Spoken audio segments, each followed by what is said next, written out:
मडकी त्यांनी रचली आणि तो आवा पेटवला आणि पेटवल्यानंतर त्या आव्याच्या भोवती एक मांजर असं गिरट्या गरके मारायचं आणि आवाज करायचं म्याव म्याव.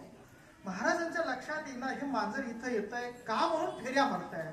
इतक्यामध्ये त्यांच्या पत्नी तिथं आल्या बांका महाराज आणि सांगितलं महाराज अहो एका मोठ्या मडक्यामध्ये खाली या मांजराची पिलं होते म्हटले 3 पिलं. ती बाजूला काढली का ती मडकं बाजूला काढलं का. महाराज म्हटले नाही मी विसरतोच ती राहूनच गेली. म्हटले अहो त्यामुळे हे मांजर इथं येत आहे गिरक्या मारताय.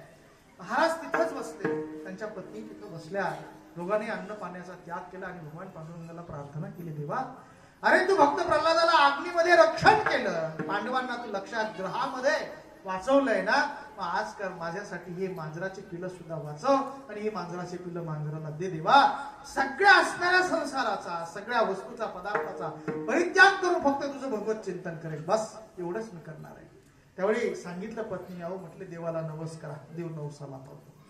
म्हटले देवा हे सगळं जर झालं ना हे सगळं सोडून दे आणि फक्त तुझं नामचिंतन करेल बस असं म्हटले. तिथंच बसले आणि दोघेही तिथंच बसल्यानंतर 4-2 दिवसानंतर ते सगळं शांत झालं. पेटवलेला हवा आणि एक एक एक एक मडकी काढायला सुरुवात केली तर त्याच्यातलं असणारं जे मांजराच्या पिलं ज्यात होते ना ते मडकं भाजलंच नाही ते तसंच राहिलं. मांजराची पिलं मांजराला मिळाली. ती मांजर आनंदी झालं पिलं घेऊन गेलं.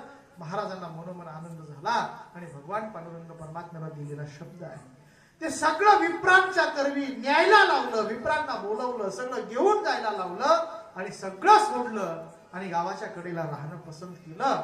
पण सगळं जरी सोडलं असलं तर 2 गोष्टी माणसासाठी आहेच ना अन्न आहे वस्त्र आहे.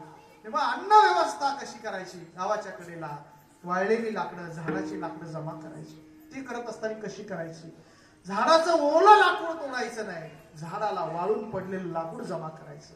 तेही करत असताना 2 लाकडं जर एका ठिकाणी पडली असेल तर ती उचलायची नाही का